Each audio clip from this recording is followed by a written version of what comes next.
What's up, everybody? Welcome back to this smaller segment of This Week in Lacrosse, and this week we're talking about the Northeast region, and we're starting now.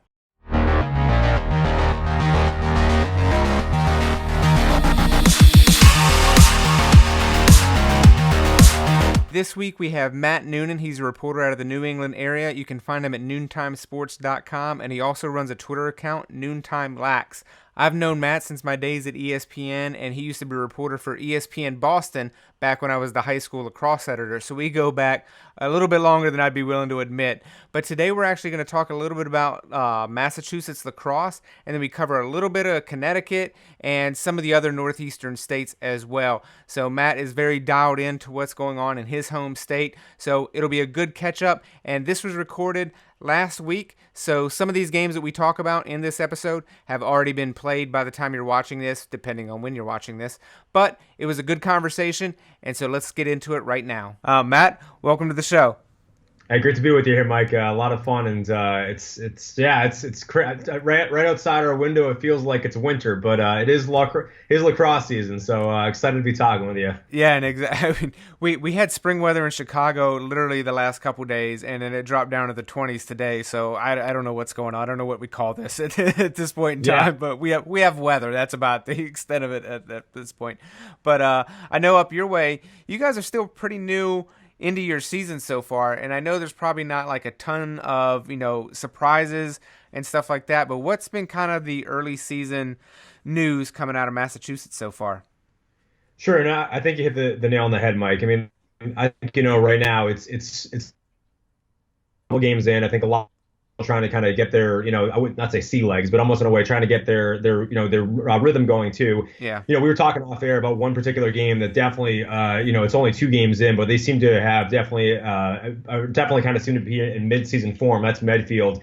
They've been a team obviously in the Tri-Valley League. I'm familiar with them being a TVL alum. I went to Westwood High School, so getting to see the Wolverines last year beat Walpole in a sectional semifinal before losing to Concord Carlisle. Was pretty cool to watch because I know when I was in high school, early 2000s, we would have never beaten Walpole. So not surprised to see Medfield, with the 18-6 win, the other night and over Westwood here too. And Medfield obviously came out of the gates flying. They beat Norwood, I believe, 21-1 too last week. So, Coach Isif obviously has got a team right there in Division II that I think you got to keep an eye on. And again, he's, led them to, 3 state titles from 2014 to 2016. So yeah. I never would count out the Warriors, especially this early on as well. Another team that I highlighted, and obviously we cross-promoted over social media, is Hingham. Big wins recently over Catholic Memorial and St. John's Prep. They actually have an interesting game coming up against, Simsbury, I believe, coming up about Connecticut, which is great to talk about because, that just becomes, as obviously from covering high school lacrosse and especially the Northeast, it is really more becoming a lot more Massachusetts teams are playing Connecticut, or Connecticut's coming up to Massachusetts, or Bishop Gurton's or the Pinkerton Academies are coming down to play the Massachusetts teams too. I think we saw last week, I think you and I were both tagged in a tweet about Thornton Academy of Maine coming down to, I think, play Portsmouth or play someone from New Hampshire. So I think it's great. I think it's great to see those those cross New England rivalries here too. Over the years, I don't think it's happening this year, but remember Duxbury has played Garden City over the years too. So I think it's a little bit early on to definitely tell here too. Typical kind of a lot of teams trying to figure it out, but I think Hingham and Medfield have certainly stolen a lot of the headlines here too. I was gonna say that Medfield team, I was gonna say Medfield. I know I can't. I don't have the scores in front of me, but I do remember. I read an article today about talking about they seem to be back, and I forget what the quote was, but it's basically like they're playing a little bit angry. It seemed to be early in the season after not winning it. Yeah, no, they absolutely are. I mean, they are the team that's always been, even when I was in high school. I graduated high school in '06, and when I've come back to the area after graduating college, the Medfield Westwood rivalry is an interesting one, even for not just lacrosse, but they're literally they're right next to each other. Dover's obviously right in between too. So you have that that Tri-Valley League or Route 109 kind of matchup there. Medway's down the way too, Holliston, and absolutely. And Coach Isif has done just a fantastic job, as we both know. Again, they're off to a 2-0 start, and they were leading, they had 17 goals, I believe, by, going into the fourth quarter. And, you have, Mike Huppman and Jack Sherman and Jack McCordick and just getting it done right there as well. And, I know Coach Isaac was saying to one of the reporters from the Boston Globe was saying about, hey, he wanted to see that solid three-quarter effort in the fourth quarter. So something to definitely keep an eye on here too. Mentioned Concord Carlisle. Finally got that, Coach Delacondro's team coming off the D2 state championships, set back to Reading. Reading's been kind of quiet, I feel like, flying under the radar a little bit too. Yeah. Yeah, they've always been a solid program as well.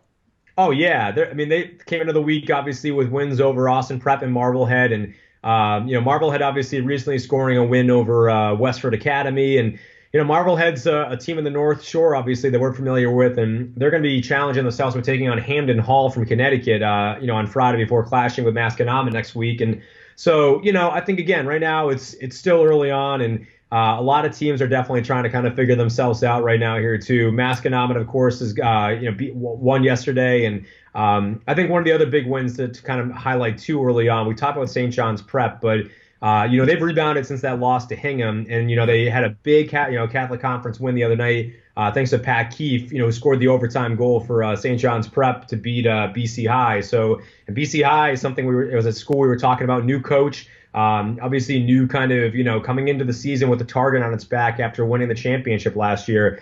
And I was at that game, Mike, and it's still almost mind-boggling to me because they played, if I recall, they played an Acton Boxborough team, and I saw Acton Boxborough early on in the tournament. And when you look at Acton Boxborough's path to getting there, they had to score. They really got off to that easy win with Malden. Yeah. Then they beat St. John's Prep in the quarterfinals.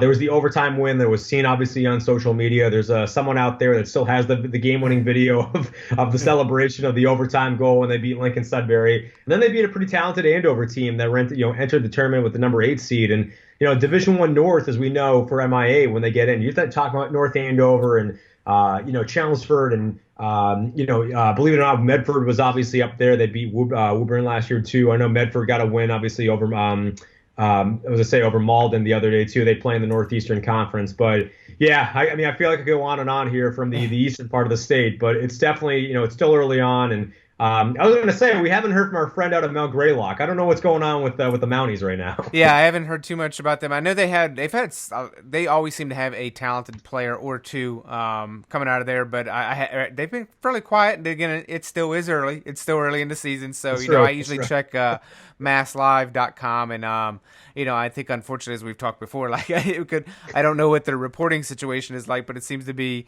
less stats than normally at this point in the year. But then again, it still is early. Everybody's still getting. I know usually one of those things like newspapers, there's a little bit of that transition period between the winter sports and the spring sports that generally, guys can only be so many places at once. So we may not just have gotten there yet. I'm not going to discount Mount Greylock for having, the one or two studs that they usually have so far in the season. One thing I did want to ask is I know, and again, prefacing this with very early in the season, but Boston College High, off to a little bit of a rough start so far, right? Yeah, I think that it's interesting. They checked in. They were 1-1. They beat Cohasset. Cohasset obviously is a team that we both know is always in contention for the Division III.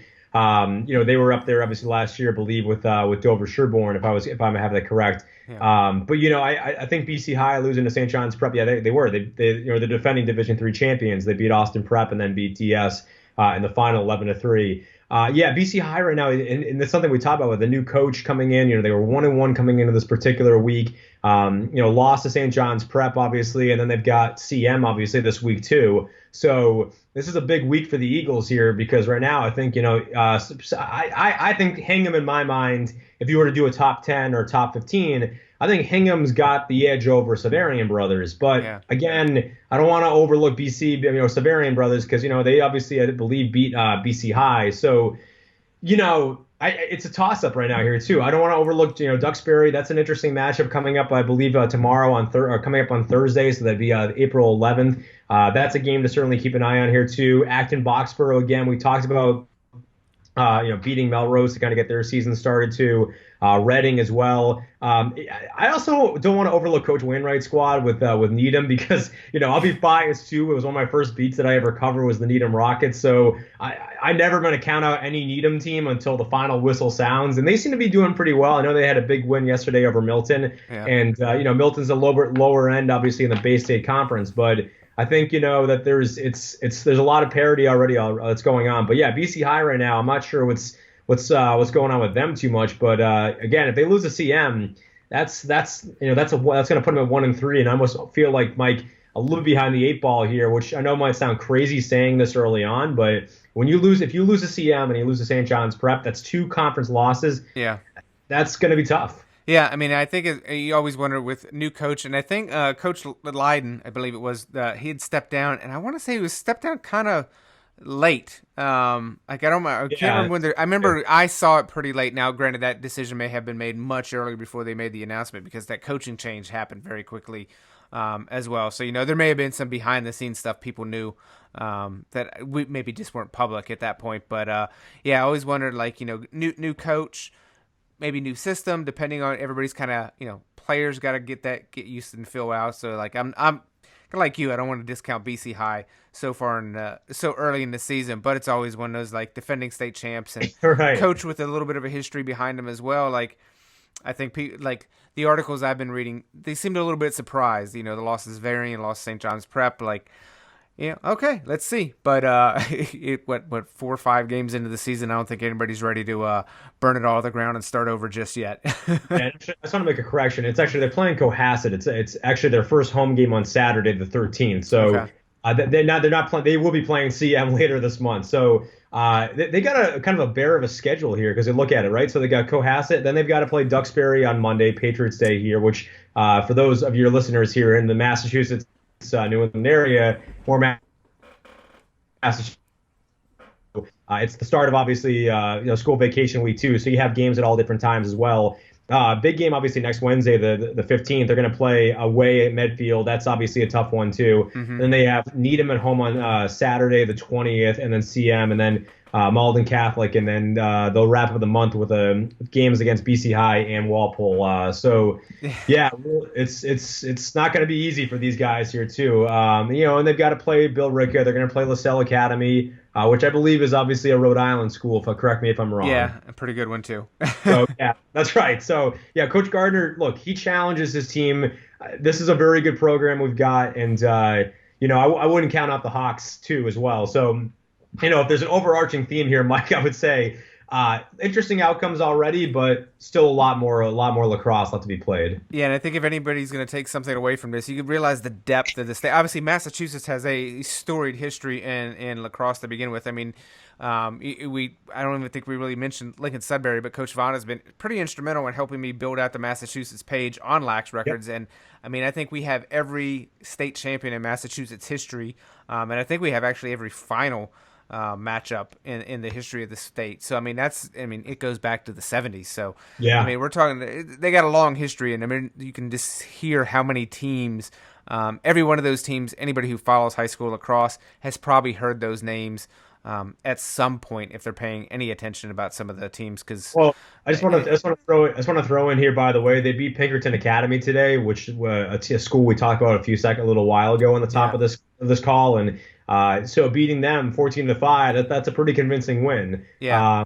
And we both know, obviously, Lincoln Sudbury alums are playing at all different levels. There's a couple players on the Endicott squad that have been tearing it up, and there's obviously, I was gonna say, Eamon Hunter, who's helping along with Grant Gregory, who played for Dover Sherborne. I remember covering Grant, obviously, back in the day. Yeah. Both of them are seniors and trying to help BU win its first ever Patriot League title. So, and there's been a lot of, the cool thing about BU is that there's kind of that local tie where it's a new program, it's a couple years in, and they're getting a lot of Massachusetts kids and New York kids and Connecticut kids too. But it's always good to see with your local kids that you cover and see playing and getting to be able to help out obviously a local college team with BU. Coach Poli does a great job, and obviously a well-respected coach in the area. Yeah, so we'll have to catch up with you later in the year whenever you guys have, probably, because I think Massachusetts, you guys you generally like a 20-game schedule, because I think BC won 21 last year or something like that. So you guys play. So there's a lot of lacrosse left. I mean, it's funny because we're recording this on a Wednesday night, and one of the teams in Florida mentioned this is their last regular season game of the Really? year. And I'm looking at the New England area, and you guys are 3-4 games into the season. So Right. what one state's ending, the other one's just starting. So it's just kind of funny because you get that. The New England area, you guys are among the last to start for obvious reasons. With the weather is just Sure. going to push those start dates back, because otherwise you're just going to end up with a raft of cancellations. In March, why? Yeah, exactly. That's why they play the games in April, May, and June, as they say around here. Yeah, exactly. It's hard to talk about some of these areas because there's a few games, but it's you don't want to make someone's judgment off 2 or 3 games into the season either. But like, everybody's it's time to pack it up. Quit your season. You lost 2 games. Like, no, that's not it's not the case. So it's hard for your area because I'm sure a lot of people listening to this, like, they've been playing for a while. I mean, Maryland's kind of like they'll be done in May. Like, it's one of those, like, some states are wrapping up and you guys are really just getting started. So it's No, it's tough. absolutely.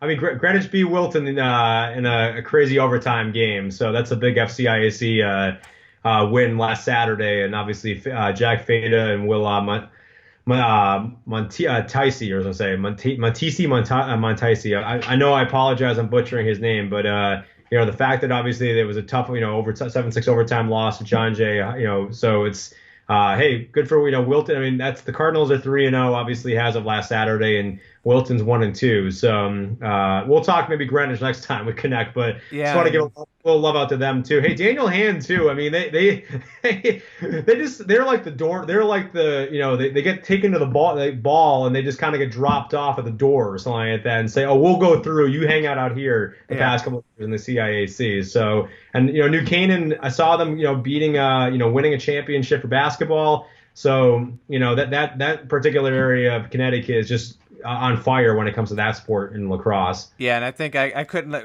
any mention of Connecticut can't because it was Darien and Ridgefield. It was the rematch. I wrote about it in my Northeast notebook this week, but that was a game, like, I think it was one, like, I was not surprised by the outcome because I had a feeling the Blue Wave was going to come out a little irritated because Ridgefield ended. That was such a Right.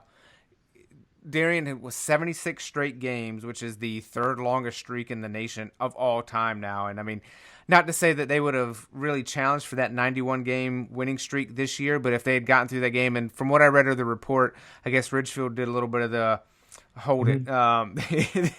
They held the ball a little bit to keep it, which is a fantastic strategy when you can't outscore the team. It's like you got to win the game, but it's one of those, like, I think it rubbed some people the wrong way, but not the Ridgefield fans. But that rematch was, I think, on Monday. No, it was one day last week. I think it was last week. Yeah, So Darien's 3-0 because they beat Yorktown of New York. They beat West Hill, and then Ridgefield obviously is 2-1 with the loss. Defeated Norwalk 21-1, and then Briarcliff, New York. So they at least rebounded after losing to Darien, I believe, too. But yeah, they've got they're actually playing Greenwich on this particular evening. So, and then Fairfield Prep is off to a 2-0 start as well. Glastonbury's 3-0. Wilton again 1-2. I'm not going to count them out just yet. I mean, they're playing John Jay and they're playing Greenwich. So I mean, they beat Stanford 16-2. So I guess the only other team from Connecticut right now. I mean, it's still early again. Like here's Mass. Weston win over Notre Dame, West Haven. They beat Immaculate.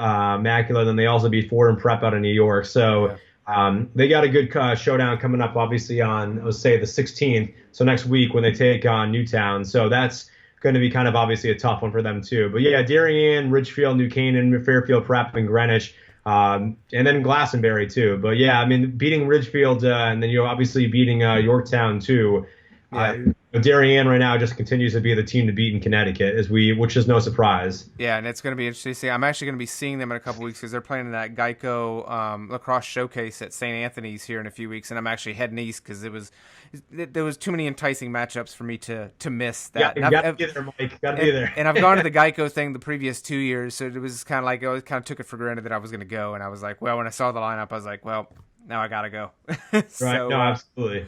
But I thought that was probably the perfect sense. Started in Massachusetts, talked a little bit of ref, finished in Connecticut. So I think that we got to give the Nutmeg State a little love here too. Well, next time we'll try to get some Thornton Academy of Maine and a few others obviously included as well. But yeah, those are kind of, I guess, kind of a few hot takes or some thoughts right now I could give you from it. I mean, the other one too is Champlain Valley up Vermont. Last week, obviously a 14-7 win over Rice. Krista Averill highlighted with 2 goals and 2 assists.